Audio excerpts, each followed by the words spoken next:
Ang susunod na configuration ay para mapalitan ng computer name ng iyong computer. Click Start. Pagkatapos, hanapin ang control panel. Pagkatapos, hanapin ang system icon at i-click. I-click ang computer name tab at pindutin ang change. Palitan ang computer name na iyong nais. Pagkatapos, pindutin ang OK. Lalabas ang isang mensahe at piliin ang OK.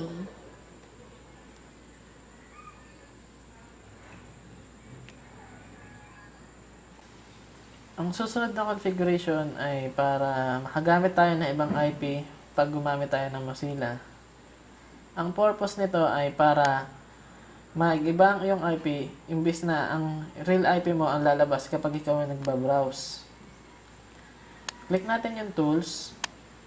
Tapos, click options. Tapos, hanapin natin yung advanced. Tapos, i-click natin yung network. Pagkatapos, click settings. Tapos, lalabas ito ngayon, connection settings. Click nyo yung manual proxy configuration. Tapos, palitan natin yung IP nito, pati yung port.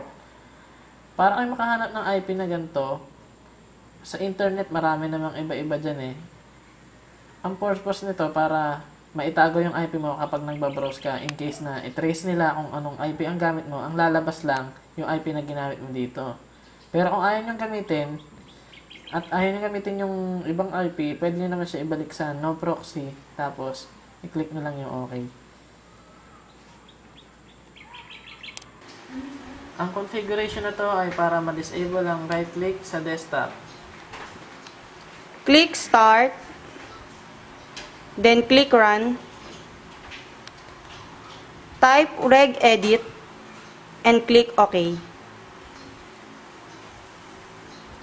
After nyan, find hkey/current/user at hanapin ang software.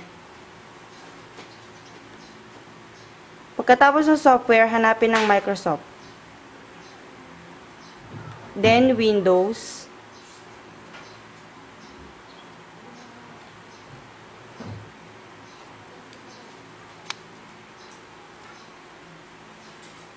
Pagkatapos ng Windows, current version.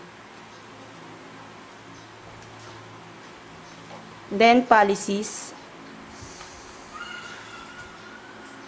Click mo ang Explorer, right click, then find new, click the word value. Yung new value number 3, papalitan mo ng no view context menu.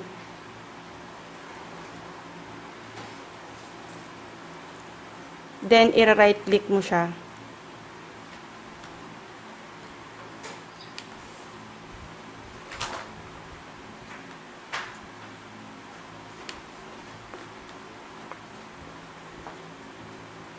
After nun, yung value data, 0 yon, papalitan mo ng 1. Then, click OK. Pagkatapos nun, i-close mo yung registry editor, then i-restart mo yung PC.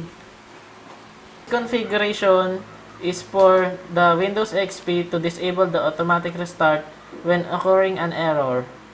Click Start, then find the control panel, then find the system. Click Tab at Advanced. Find the Startup and Recovery. Then click Settings. Then OK. Then find the System Failure. Then uncheck the Automatically Restart.